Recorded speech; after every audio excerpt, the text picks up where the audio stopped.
J'adore les orties crues. Évidemment, il faut un peu les rouler en boule pour froisser les piquants. Excellent. 7 fois plus de vitamine C que dans les oranges, autant de protéines que dans le soja qui sont des protéines complètes. Source de minéraux, d'oligo-éléments et de tout ce qu'on veut. Exceptionnel. L'ortie, vraiment, c'est top. À Barème, François Couplan est ethnobotaniste, spécialiste des plantes sauvages et de leur rapport avec les hommes. Il organise des stages pour les faire connaître et faire prendre conscience que l'on vit entouré d'un véritable garde-manger. Ah, c'est un peu amer. On dirait de la moutarde. Vous avez entendu ça? On dirait de la moutarde, c'est ça? C'est la même famille que la moutarde. C'est de l'alière. Vous allez en ramasser et puis on va faire des canapés d'alière. On va faire des canapés d'ortie et des canapés d'alière. J'ai commencé à récolter des plantes dans la nature avec ma mère quand j'avais 2 ans. C'était quelque chose pour moi qui était tellement naturel qu'il ne m'est jamais venu à l'esprit qu'il pouvait être possible de ne pas avoir une relation avec la nature. J'ai eu une adolescence plutôt révoltée. Ma passion, c'était de jouer de la guitare rock et puis de faire tout ce qui va avec autour. Ça a le goût du concombre. C'est génial, hein, il y a des plantes qui ont les goûts de concombre. C'est dingue ça. Le côté substances qui font voyager dans tous les coins, oui, j'ai pratiqué pendant quelques temps, mais ça ne m'a pas mené très loin finalement. Quand j'ai eu 19 ans, je me suis dit, je voudrais être autonome et je vais cultiver mon potager, quoi. Et là, quand j'ai vu que venaient spontanément toutes sortes de plantes qui envahissaient mes carottes, mes oignons et mes épinards, là j'ai eu une réflexion qui sans doute n'est pas habituelle. C'est-à-dire que je me suis dit, d'abord, qu'est-ce que c'est que ces plantes? Et ensuite, qu'est-ce que je peux en faire? Je me suis rendu compte que j'avais de la stellaire, qui est une excellente salade. Je me suis rendu compte que j'avais du kénopode blanc, qui est meilleur que l'épinard.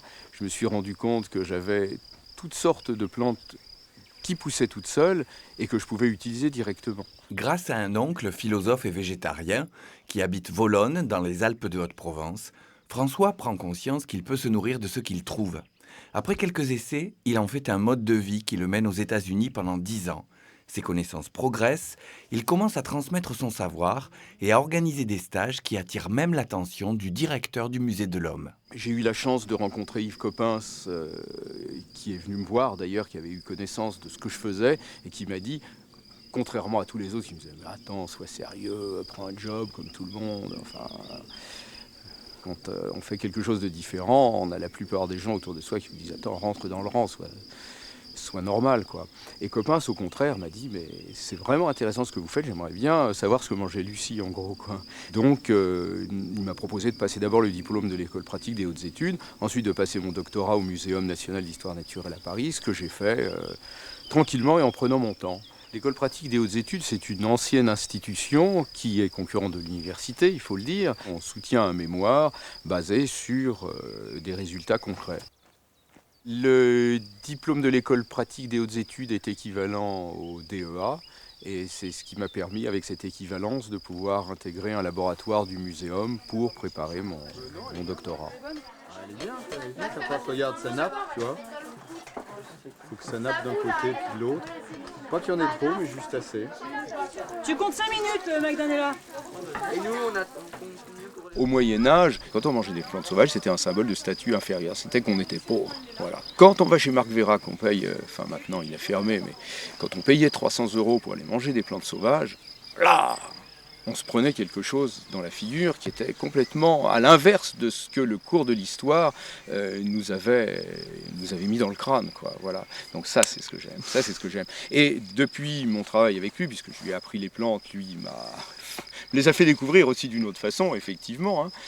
Confort, grand luxe, d'accord, mais aussi, surtout et avant tout, recherche de saveur, recherche d'étonnement, d'émerveillement devant tout ce que la nature nous offre. C'est ça qui est essentiel pour moi. En fait, c'est François Couplan qui m'a appris toutes ces bonnes choses sur les plantes sauvages comestibles et qui me permet maintenant de vous transmettre à vous tous et de vous faire partager ce savoir-faire, ces recettes, ces cuisines.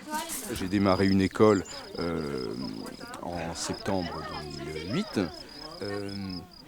Et ça bouge beaucoup, quoi. Il y a une vingtaine de personnes. C'est vraiment intéressant parce que ça fait boule de neige. Là, tout à l'heure, j'avais un de mes élèves qui m'a envoyé un mail en me disant on est allé travailler avec un agriculteur qui a envahi d'amarante dans son jardin, donc une mauvaise herbe absolument terrible. Et plutôt que de les arracher, il s'est dit je vais essayer de les valoriser. Donc ils y sont allés à plusieurs et ils sont en train de voir ce que ça peut donner, ce qu'on peut faire, quoi. La survie de l'humanité, elle est à ce prix, si on veut parler de prix, à savoir de trouver une véritable relation avec la nature et la nature sauvage, c'est-à-dire la nature qui n'est pas modifiée par l'homme. Et ça, c'est un sacré challenge. C'est extrêmement bon. Ouh là là là là. Si le parcours de François vous intéresse, rendez-vous sur le site de France 3 pour les détails et les coordonnées. Om Yamaha.